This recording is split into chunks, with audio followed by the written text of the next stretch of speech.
I think a lot of people quit because of the bullying and abuse.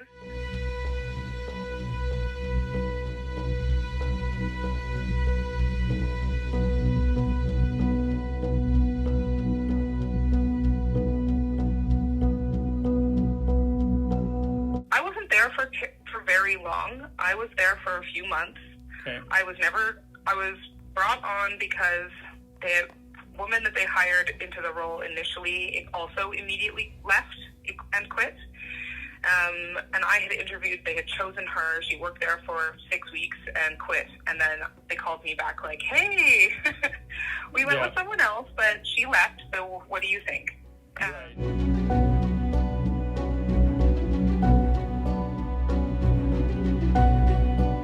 Makes everyone incredibly angry. He threw a party for the Chamber of Commerce, and he's just, it's a Dr. Jekyll, Mr. Hyde situation. Like, if you're a worker who doesn't have the status, if you're just a kid or you're just a random person, regular person, then he really doesn't give a shit how badly he treats you. But he's smart enough to treat anyone with status really nicely. And if you can't, elevate him somehow, then you are like dirt. You're like gum on the bottom of his shoe. So that's frustrating. And I said, well, there was a boy that I worked with whose dad was on the Chamber of Commerce. And man, was he friendly with him. And actually, I don't know, the boy got wind that I kind of mentioned him, not by name, but that I alluded to him. And he commented, hey, Carling, it's me. My name's Harrison. I'm the kid you're talking about.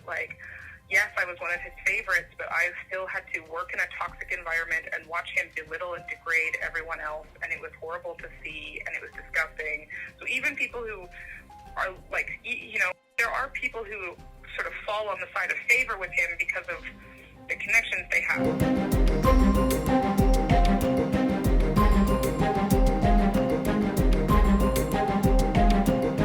The folk fest went pretty well. There were a couple times where we were pretty slammed and we were busy and we were going as fast as we could, and he seemed irritated that we weren't going faster.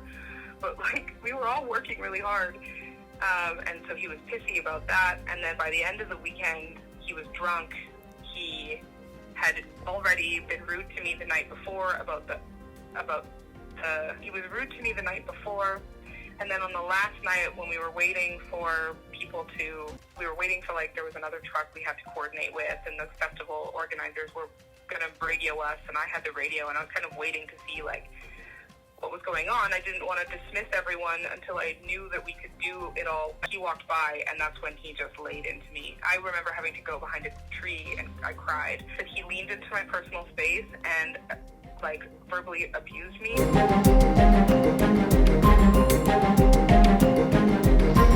One of the girls who works in the factory pulled me aside one day and said, be careful who you talk to, be careful what you're saying, it's really, just be careful, this is not a nice place. And I was like, oh. And I reached out to her last week to say, look, you should speak to the journalists, you can stay anonymous, you should look into the people who are speak to the people who are investigating him and tell your story and add your voice too. We're more powerful if we all stick. And the only response I got back from her was, I hate that I'm still scared of him, 4 years later.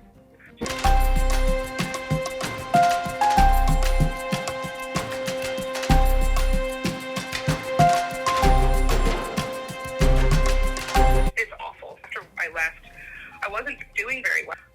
My mental health and emotional health absolutely collapsed. I get emotional talking about it. And I had to be medicated for depression and anxiety for about a year. So it really affects me, and it really affected me thinking well, am I inept? Rationally that you don't deserve it.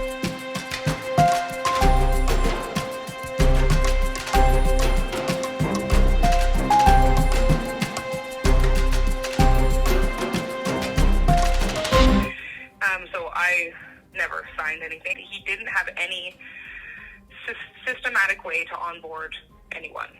Right. He also had another phrase he coined back then where he would call people penguins and eagles, and he would say basically we throw you in, you either sink or swim, and if you sink, you're a penguin, you're a loser, and if you swim, you're doing well, you're an eagle, you're a winner, you can stay. And if you're a loser, then we'll bully you out. basically, like, you'll create, like, why create a legal shitstorm? Just gather yourself up and walk away. Right. There have been a couple instances where he illegally demoted someone, and they were like, yo, I've spoken to a lawyer, and you can't do that. You need to lay me off. And in order to get their layoff payments, he forces them to sign a release and an NDA. I think a lot of people quit because of the bullying and abuse. Like, I quit, and in my letter you can read, like, they wanted to have me in for a meeting to talk about things the day that I sent that. And instead I wrote that letter and I said, like, this is my resignation letter and my exit interview, and I will not communicate with you in any way going forward. That's probably some of the cases that you've heard about where he's asked for non-disclosure agreements and releases would fall into that category where they've resigned and said, no, I'm going to, I want my severance. And it can be that, or it can be a demotion, right?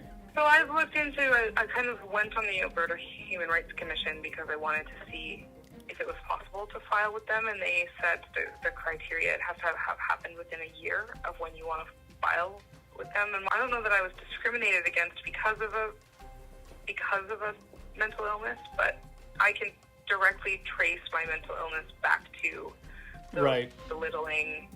Like, so is there anything like that you can say, like, kind of, constructive dismissal, and the fact that yes, you may have resigned from your position, but you did so because of the toxic work environment that you were experiencing, that was basically created and or condoned by your manager or the owner of the business. Yeah.